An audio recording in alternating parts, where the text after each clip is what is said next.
তিলকে তাল না করে তালের নাড়ু বানিয়ে খান, একটা খাওয়ার পর পুরো ফিদা হয়ে যাবেন। আমি তো এরকম নাড়ু পেলে একসাথে 8-10টা খেয়ে ফেলতে পারি। আপনি কয়টা খেতে পারবেন বলেন তো? এতটাই মজার যে একটা খাওয়া শুরু করলে নিজেকে আর থামাতেই পারবেন না। যাকে খাওয়াবেন সেই কিন্তু ফিদা হয়ে যাবে আপনার এই তালের নাড়ুর উপর। তো প্রথমে আমরা এই নাড়ু বানানোর জন্য নিয়ে নিব ভাতের চাল আর সামান্য স্বাদ মতো লবণ, একটু পানি দিয়ে মিশিয়ে নিয়ে রেখে দিব 4-5 মিনিটের জন্য। 4-5 মিনিট পর যখন শুকনো শুকনো হয়ে যাবে তখন এই চালগুলোকে চাল ভাজা করে নিতে হবে। চালের পরিমাণ কতটুকু নেবেন সেটা নির্ভর করে আপনি কতগুলো নাড়ু বানাতে চান। মানে ধরেন হাফ কাপ পিউরি নেবেন তালের, তো তার সাথে ছোট বাটির 1 বাটি পরিমাণ চালের গুঁড়া নিলেই হবে। তো সেই হিসেব মতো একটু চালটা বেশি করে ভেজে নেবেন। এরপরে যদি দেখেন যে হ্যাঁ আর একটু লাগবে তখন আর একটু না হয় দিয়ে দেওয়া যাবে। তো চাল ভাজা তো এমনিতেও খেতে ভালো লাগে। তো যাই হোক, চাল ভাজাগুলো সুন্দর করে আমাদের মচমচা করে ভেজে এগুলোকে ঢেলে দিচ্ছি।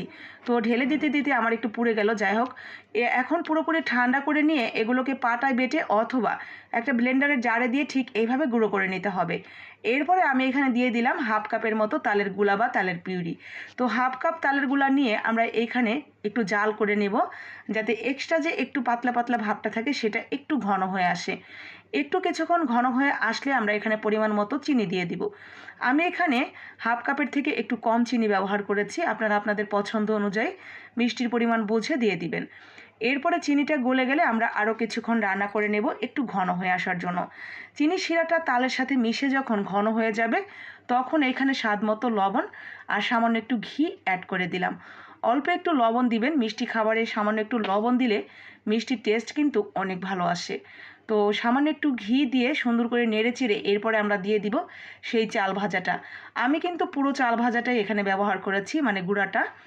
তো এইটা দিয়ে দেওয়ার পর এখানে যেটা না দিলেই নয় সেটা হলো নারকেল কোড়া। তো কিছুটা নারকেল কোড়া দিয়ে দিবেন, খেতে দুর্দান্ত লাগবে। তো নারকেল কোড়া দিয়ে এরপরে চুলার আঁচটা একদম কমিয়ে দিবেন। চুলার আঁচটা কমিয়ে দিয়ে অনবরত এটাকে নেড়ে চেড়ে শুকিয়ে ফেলতে হবে।